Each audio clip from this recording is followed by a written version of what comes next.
Power Book 2, Ghost, Season 3, Episode 5, No More Second Chances.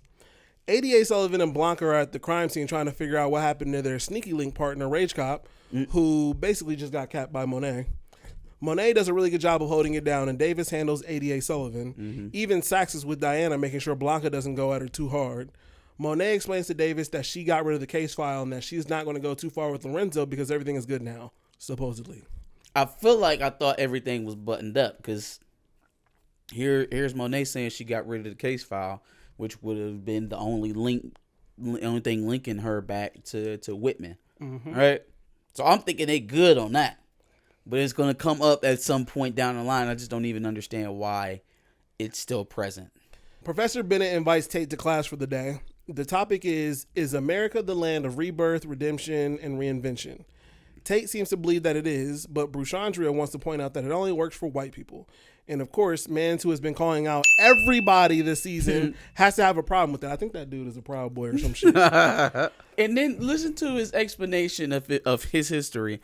My ancestors came here on the Mayflower, and they had to work hard, and they built this country, and everyone else should do that. It's the same for everybody's community. Your ancestors owed a lot of money or was going to jail, and they got sent over here to be guinea pigs of this new ecosystem and society over here. And once we figured out what it was and what to do with it, they sent even more of them MFers over here to kill a whole bunch of people, implant foreign grains, implant foreign livestock, foreign infections and all type of diseases and viruses, wiping out the indigenous population.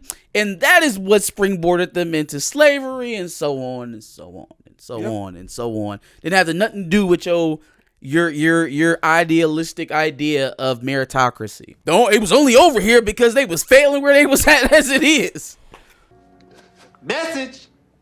Strangely enough, eventually the Weston sister, who I'm about to start calling Meg because it doesn't really seem like she fits in with that family, seems to find fault in Brayden's second chance, going from possible incarceration to Wall Street. I mean, she's at least self-aware.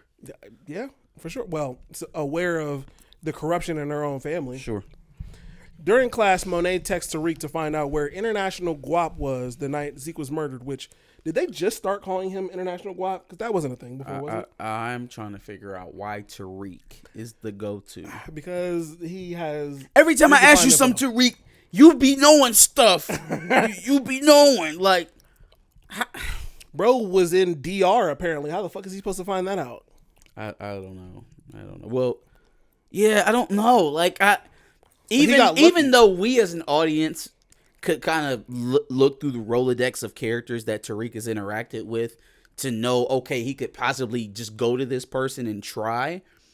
Monét don't know that. Yeah. Yep. She don't know about his relationship with Tate. Or, it's just weird, man. I don't... And how all these people have a circular connection around each other. Like, Tate happens to have a relationship with ADA Sullivan and Blanca, who... are investigating Monét, who's working with Tariq, and it just all goes in a fucking circle. And it's just like...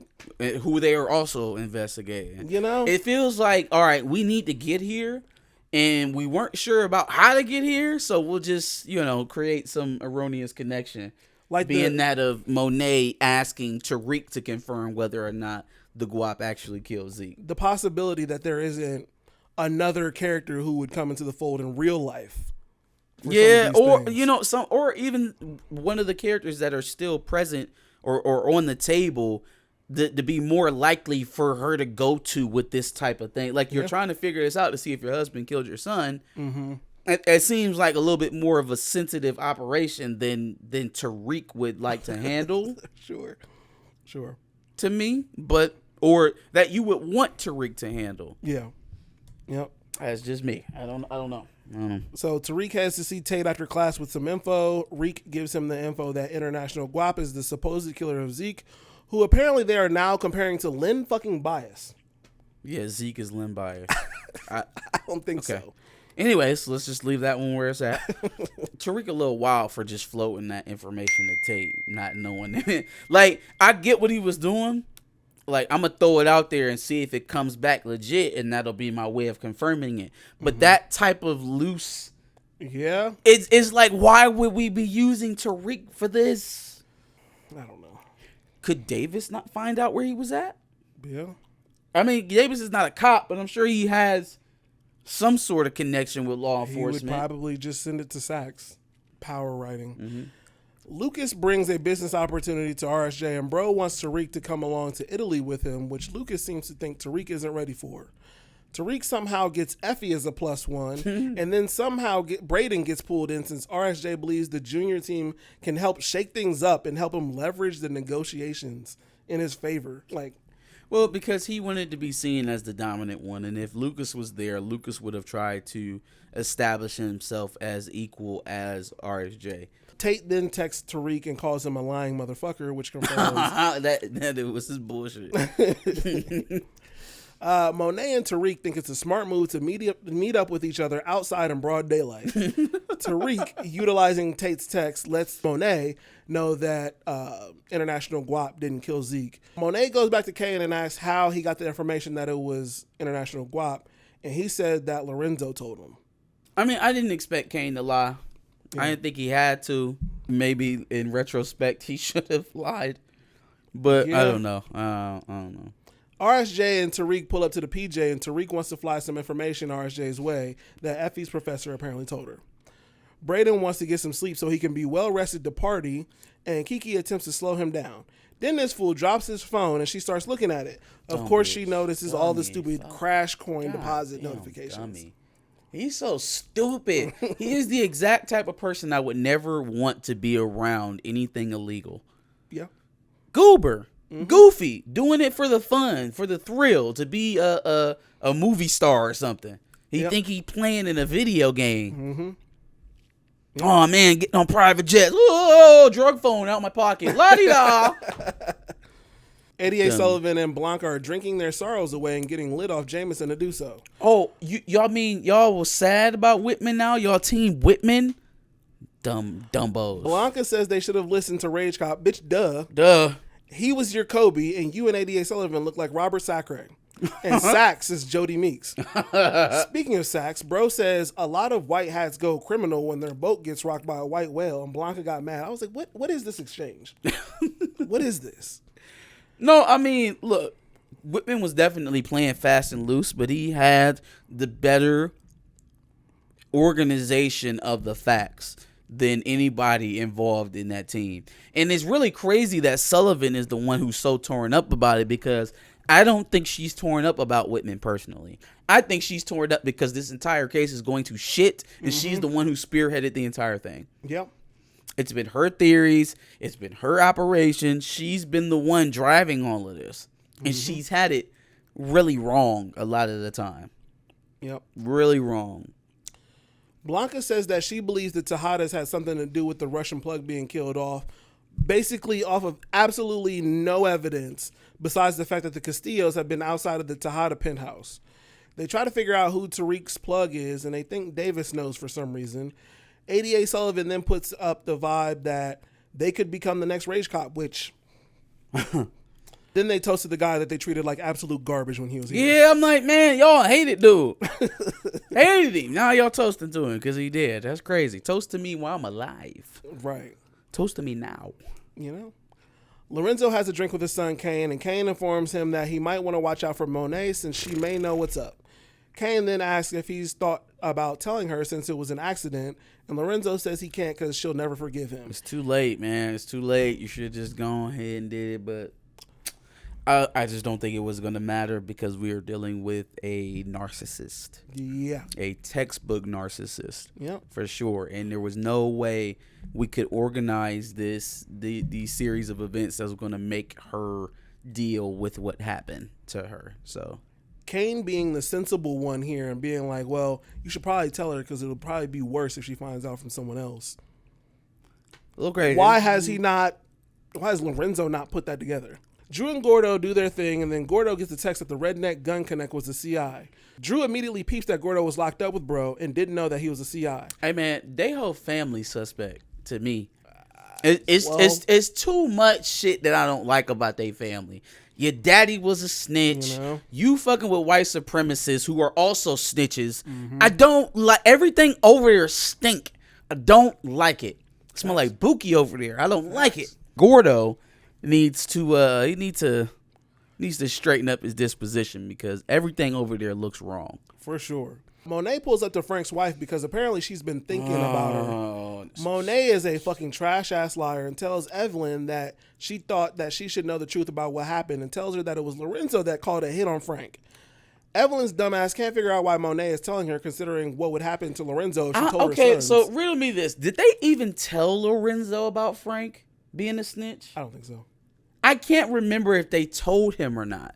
I don't think But I don't think, I do not specifically remember I don't either. him asking for Frank to be dead. I thought that she didn't want them to tell his dad. I thought she was trying to call the shots at that point in time. I'm pretty sure she was. Yeah, I don't think Lorenzo knew about that. Lorenzo knew nothing about that. I'm pretty sure Monét said hit. She just killed him.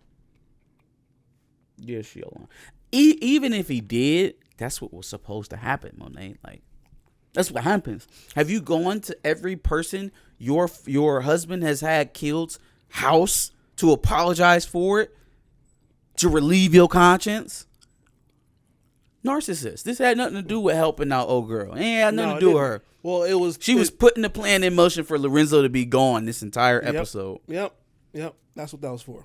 The entire episode.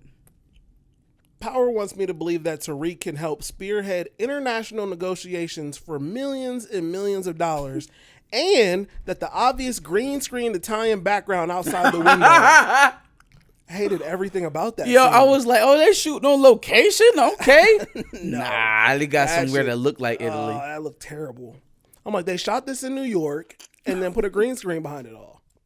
Drew and Gordo head to the hospital, and there are DEA and ATF agents everywhere. They get out of there, but it seems like Drew watches intently as it seems some kind of emergency is going down,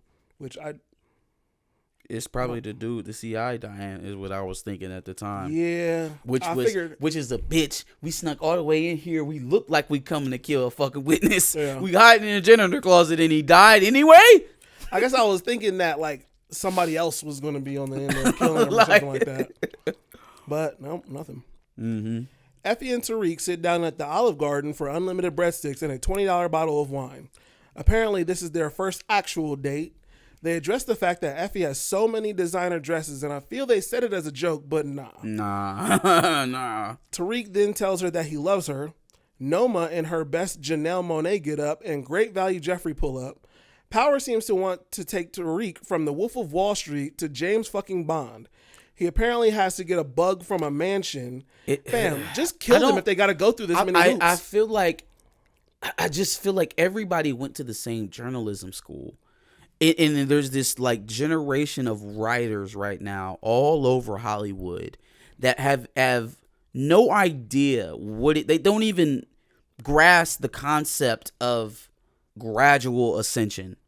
It is like thrust this person into a situation they have never been in and avoid a pitfall the way that dirty people avoid showers. And I think that has something to do with what we were talking about last week, how a lot of these conflicts end up repeating themselves because they are allergic to having their main characters fail at something monumentous. Yeah.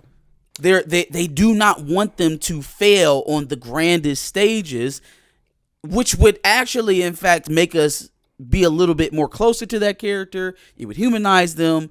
When they face a situation similar to that, we will be able to, theoretically see that person see it through now because they have the experience.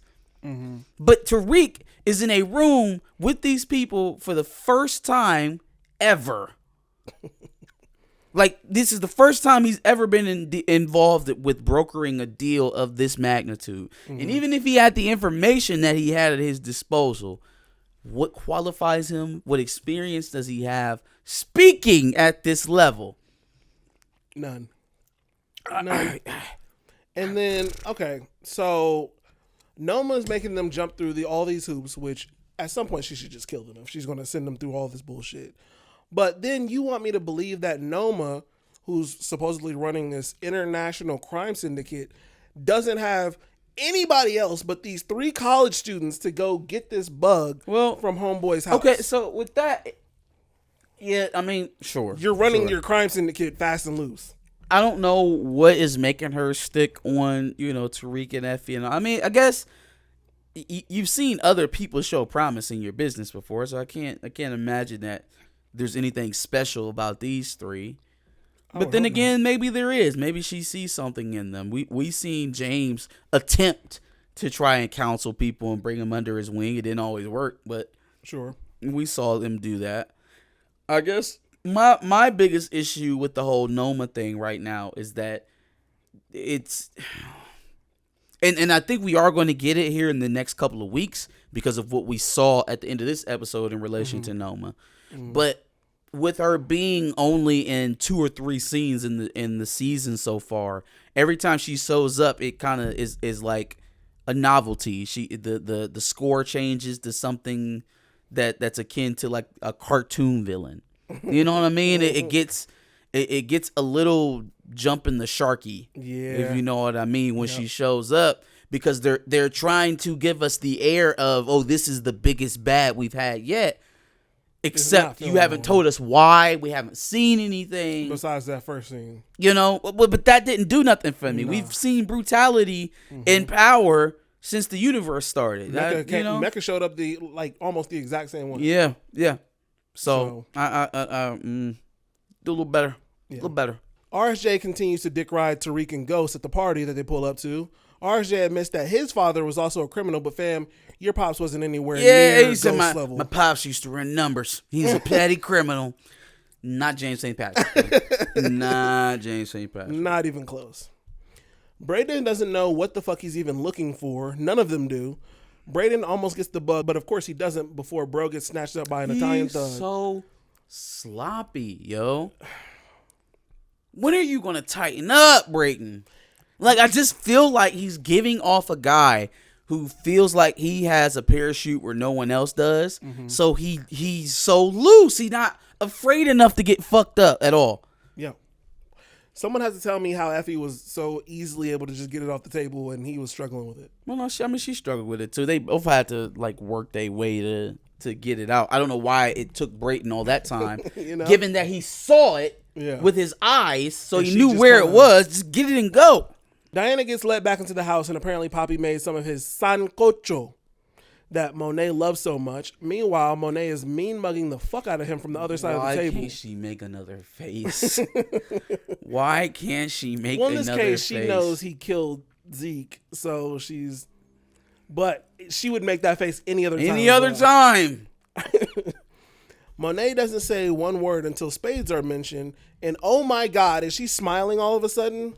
Niggas ain't shit, bro. A motherfucker will mean mug you for 3 seasons, and the second you remind the fam about how you won at spades, a fucking smile just right on her face. Me and my partner never lost. You got that right, baby. Lorenzo asks Diana to help him in the kitchen, and she mentions that she doesn't have any childhood memories of bro outside of visiting him in prison, and now they can't make any new memories because all he wants to do is talk business. Lorenzo says he'll chill out on having her push weight, and he wants to focus on her becoming the first person in their family to get a college degree. Touching moment and all, but Diana will be pulled back into it somehow after Lorenzo surely dies. Oh, she is going to do Monét. That's how this Monét saga ends. She's going to do Monét, and she might end up running a business. Yeah, I'm like, she's going to get pulled back into it. Lorenzo's clearly going to die. I feel like Drew is too obvious of a pick. Something's going to happen there where we don't get Drew.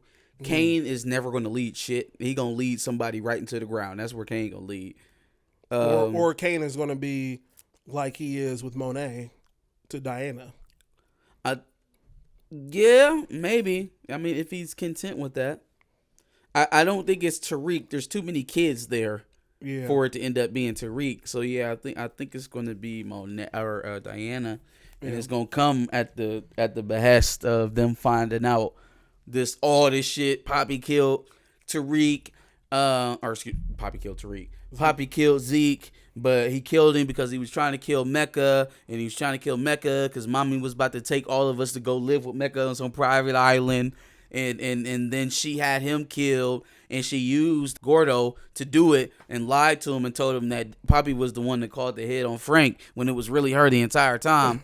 So now we got to go to war with them, but both the people dead because I just killed Monét. Into season 3. And Sax and 88 Sullivan and Blanca are still actors. Yeah. Gordo shows up to the Tejada house and speaks with Monét. Gordo apologizes for missing Zeke's funeral. Monét asks if he's here for Drew, and she tells him to be careful with her son. He laughs. She doesn't. She asks Gordo when does the grief start getting better, and he says it's always there. She then asks if the anger ever goes away, and for Monét, that's a really wild question because the anger is always there. You were angry before Zeke died. The anger is always there. Constantly angry. Ugh. Sax walks in on Davis after he looks at some mysterious file, which we don't know what it is yet. Sax found a constitutional violation in Theo's unredacted file and believes that since Theo didn't get a fair trial, they may be able to get him out. Davis wants to tell Theo in person with Sax. Sax skips out on Nat to go back snooping in Davis's office again. The file Davis was looking at was the incident report for Zeke's death. Okay. Sax gets that info to 88 Sullivan, but she can't meet with him. Okay. Look, Davis. Okay, not even Davis. Just Power. Why in the fuck would I put a secret key underneath my placemat in front of someone? What would be the point? What are you hiding it for? You might as well throw that motherfucker right on the desk. Right on top. Yep. Did you think I didn't see it? Did you not see him see you do it? He's looking Sax dead in his face. Sax goes, and he proceeds to walk out of the office. What are we doing? Didn't what am I lock up, at? Nothing. How about take it with you? Sure. How about put it in your pocket? Briefcase. If I had a secret phone running my criminal activities and shit that people absolutely cannot see, and it was locked, I don't think that key would ever leave my person. Yeah. The last place I would leave it is in the room with the very thing it unlocks. And then have the office unlocked so that he can just go right back to it. My God. We need to get here, and this is how we gonna get there. It don't gotta make sense. Just get us here. Remember, when was this? When was it? It was this episode already. Like when she was talking to Sax, and he was like, "Are you gonna give me anything? Are you gonna give me anything concrete on Davis?" Mm-hmm. He was like basically begging for it. Yeah. So that was our target. That's where we needed to get. Mm-hmm. And for them to make it make sense, they gave us something that didn't make sense at all. Well, that was the bridge, the illogical bridge. There's been multiple this season. A lot. Like too many for a show. He was like, let's go tell Theo. Let's go tell Theo the good news. Like Sax was like, okay. Smooth Power. Smooth. Not or smooth Ghost. Tariq and Effie meet up with the Italians. Tariq goes to hand the device back over to the Italian boss, and Bro grabs Tariq and puts a gun to his head. Lo and behold, Noma and her goofy-ass assistant saved the day right in the nick of time. They keep the stakes in the snipers.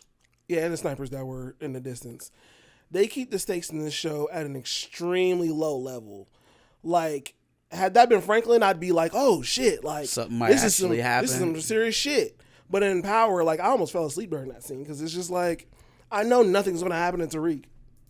And then, once again, they're not giving us enough on Noma for us to feel her influence. Like, it just feels like you're beefing up this character preemptively to give us the big figurehead, you know, to give us another big character, the big bad villain. Mm-hmm.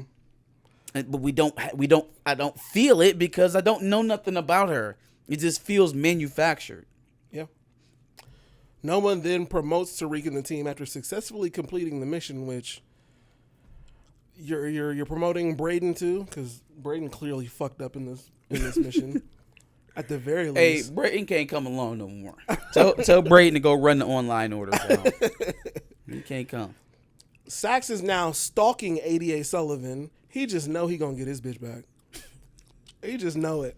I'm really confused as to why he's so up her ass. Because at least I thought at some point it was like, oh, well, I need to be playing both sides. I need to have some information.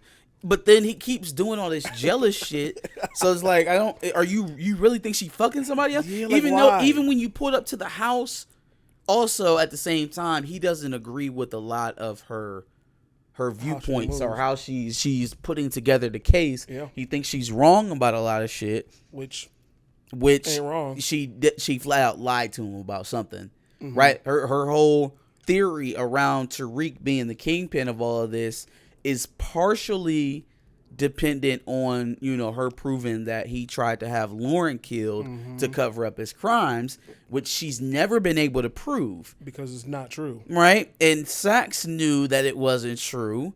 And then Lauren seemed to be the only motherfucker that didn't understand what was going on. And she's not telling you that shit. Yeah. So, why you're trying to make something connect when at no level it connects? She told you a bunch of circumstantial information. Well, no, she did give him the hideout. She gave him the stash spot, the locker. Yeah. Oh, yeah. But that's it. She didn't really give you anything else that you can use, I don't think. Turns out Effie was making good use of ignoring the fuck out of Brayden. She found a portrait of Noma with the Italian boss, meaning she was in a relationship with Bro and has a kid with him, explaining why he got all bent out of shape over Mecca. Effie seems to think that's their way out, but Effie's dumbass doesn't realize that the person that Noma just murdered was the father of her child, meaning she don't give a fuck about shit. She didn't give a fuck about shit. And Tariq was the one didn't even say no words. Didn't even talk shit over his body. Yeah.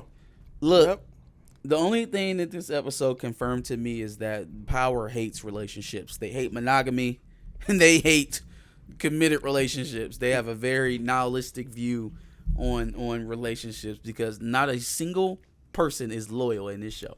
Yep. Okay, let's walk through it. Noma had a ex-husband who she had a child with that she just murdered, right? And was also about to marry Mecca, right? Was a fiance of Mecca who was about to run away with Monét, right? And all her kids who were waiting at home for their father to get out of prison, who is Monét's husband. Yep. Right? No one is loyal. You know what's crazy is that a lot of people have this theory that they saw the picture, right? And you can see that it's Noma, the Italian guy, and then it's a little mixed girl. And a lot of people are seeming to think that maybe that's Effie, which I feel like at some level, that would be insane. Yeah. Now, if that's the type of long game we playing, okay, bring it home. Bring it home. Show it to me. I don't trust Power. Show it to me. I don't believe that. Though. I don't trust them to do that. I believe that about as much as Dante Spears knew James St. Patrick, and RSJ also knows James St. Patrick, and everybody knows James St. Patrick, and it was just this intricate network of people that were keeping James hidden after his death, and he'll return again. Yeah. I'm not holding out hope because I don't think it could happen, but then I don't expect them to not explain it very sloppily, leaving a lot of holes in it. Well, I don't think a lot of people in that room, as of right now, had a lot of affinity for James St. Patrick as a character. It's all in the dialogue. Yeah. Oh, the Effie thing. The Effie thing. Yeah, I mean okay. I will at least say that the building blocks for that are there. Yeah, it's there if they have the creativity to make it happen. And I would actually applaud them because those are seeds that were laid in the original Power, first 6 seasons, to be able to kind of build on that and cultivate it into what we got now in the 3rd season of Ghost. Yep. That's a payoff. I feel that's like a payoff. If they would do something like that, but then just explain it very sloppily, and like I said, have tons of holes in it, which don't really work out. Yeah, that's nuts. Lorenzo touches Monét's arm, and apparently that was enough for her to go off about dumb Zeke shit. Lorenzo then goes to tell Monét that he made a terrible mistake and admits going to the hangar. Then he admits to obviously killing Zeke. She socks him, which is certainly justifiable. However, Lorenzo is right about her not preparing Zeke for the life that she's in. She then claims that she hates Lorenzo. She states that out of the respect for the family, she won't kill him, but he got to get the fuck out. Lorenzo been a whole ass bitch this whole season. I almost missed a lot of that scene because I was too busy laughing and thinking about Zeke getting shot at the hangar. No, man. I mean, too little, too late. You probably should have said something initially, and they got, like I said, y'all actually could have argued about this because it just it fell a little flat with and he's not wrong. Like, man, y'all. First of all, you had a kid on me. Ben had a kid, didn't tell me, then start fucking this man again and brought him back into our life. Mm-hmm. When you supposed to be working on getting me out of jail. And was about to dip out on me. Like, it's so much worse than what he even knows because she didn't even want you out of prison. Mm-hmm. Diana got you out of prison. Diana spent her own, or she robbed the business, but that money was there.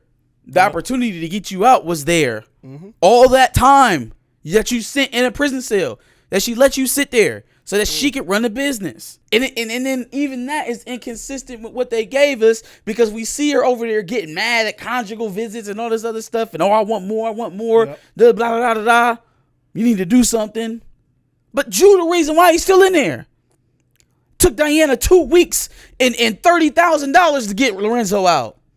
And then you was sick when he got home. Oh, because you had your old thing back. Because you had your whole thing back. Yeah. You sent that man into a violent rage because you were going to take his children and run away with some other man that you had a baby with and never told him. Oh, by the way, it's my fucking nephew that you had living under my roof this entire time. Some other man's kid that you had a baby with. But please, tell me more about how you can't stand to look at me. Saxe has stalked ADA Sullivan all the way back to Lauren. Saxe does look a little crazy because he doesn't know what the fuck to expect here. Saxe demands ADA Sullivan tell him what's going on or they're done, to which she promptly replies with, fine, or I can have you removed. Lauren seems to listen. ADA Sullivan also seems to think that literally all of the drugs will be off the street if they can get Tariq and company off the streets, which... Bitch, what? If I could just do this, we'll put people in jail and drugs will stop flowing. I was like, no, somebody else will step up and then the drugs will continue flowing. That's not how drugs work. Lauren actually steps outside and Saxe feels betrayed and manipulated, so now he's out. Saxe exposes everything and even tells Lauren that she doesn't legally have to even stay there. Drew, Kane, Monét, and Diana are waiting for Lorenzo to show up for a game of spades, and Diana makes the mistake in believing that Lorenzo is going to teach her spades. You're literally born with that ability, so sorry, Diana. You'll never be able to learn. It's just hereditary. It's not. It's totally just hereditary. You're just born with it. Hey, yo, man. Hey, Power, I'm really not... I'm not feeling this at all. This... All the daddies got to die in Power. Yep. I'm not feeling it at all. And it's making me... If the idea is to build up the Monét character to have a glorious fall and, kind of give Mary J. Blige her send-off moment, I guess so be it. So be it. But that's the only logical out I see for what's happening right now because I absolutely hate this character. Yeah. On top of the bad acting and the limited scope that the character is given, having her murder Lorenzo and using the guap's son, right? Mm-hmm.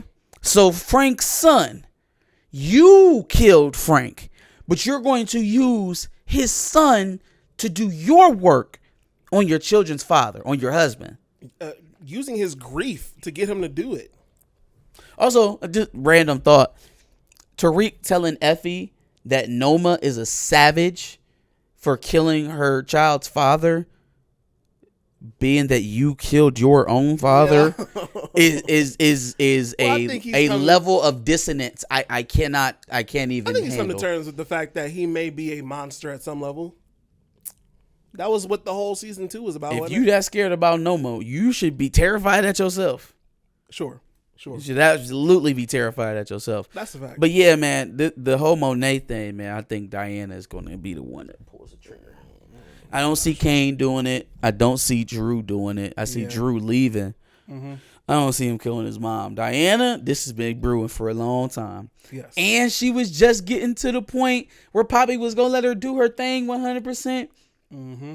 And he was the only one that believed in her and wanted her to go to the schools that she wanted to and all that other stuff. Yeah. When her mom was acting all stank and couldn't pay her no attention because she was too busy with her nose all up Dante's crotch. You gonna get that get back, ain't you, Diana?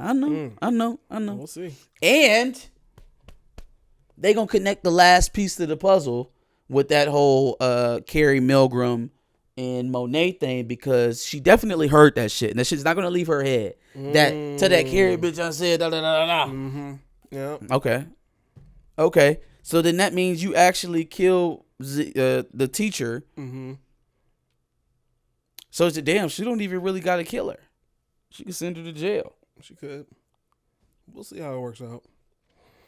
Tariq gets a late night text, and it states to meet him out by the South Gate, and he doesn't know who it is, but of course, it's Lauren. Hey, listen to me.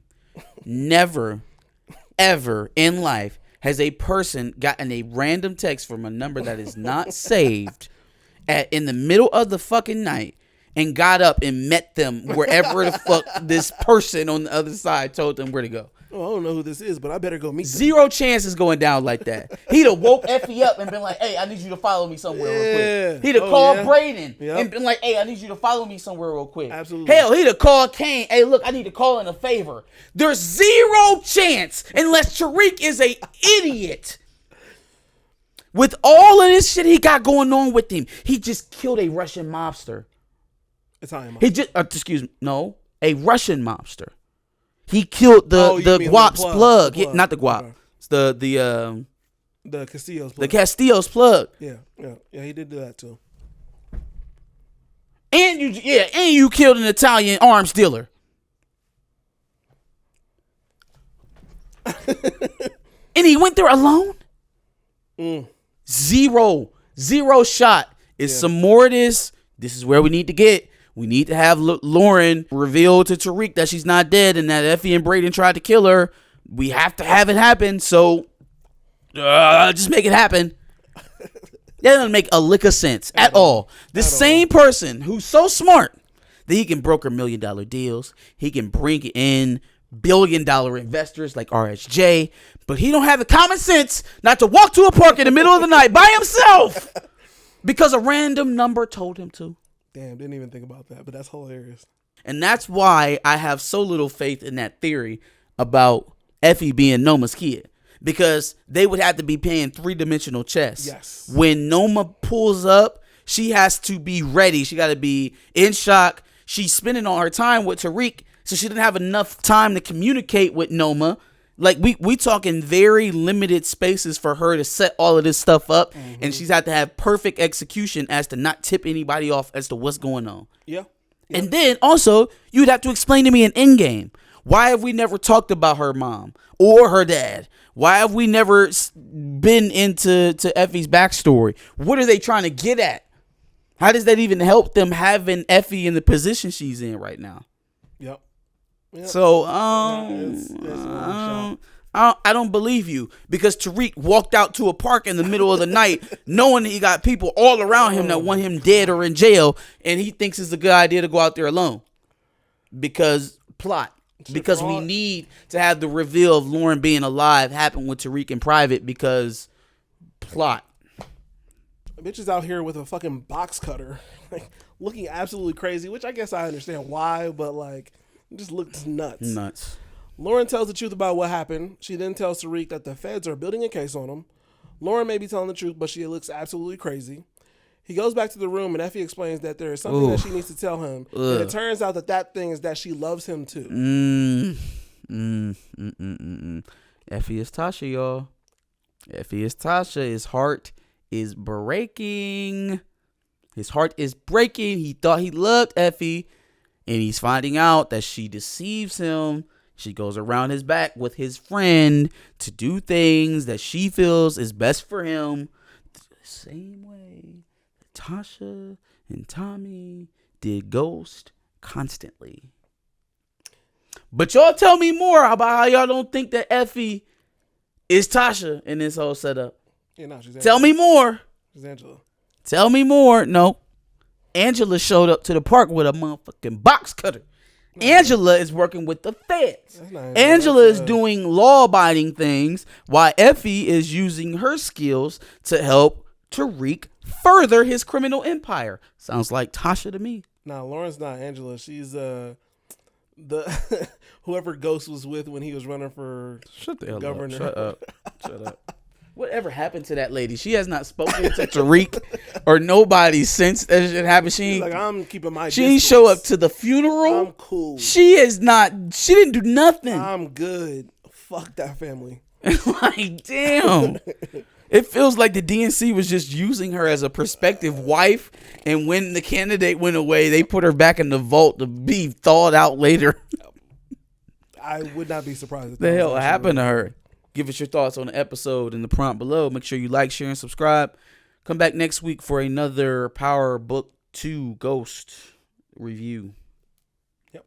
And make sure you check out our playlist, our Power Reviews playlist, where we've discussed Power Book 2 Ghost, Power Book 3 Raising Kanan, and Power Book 4 Force.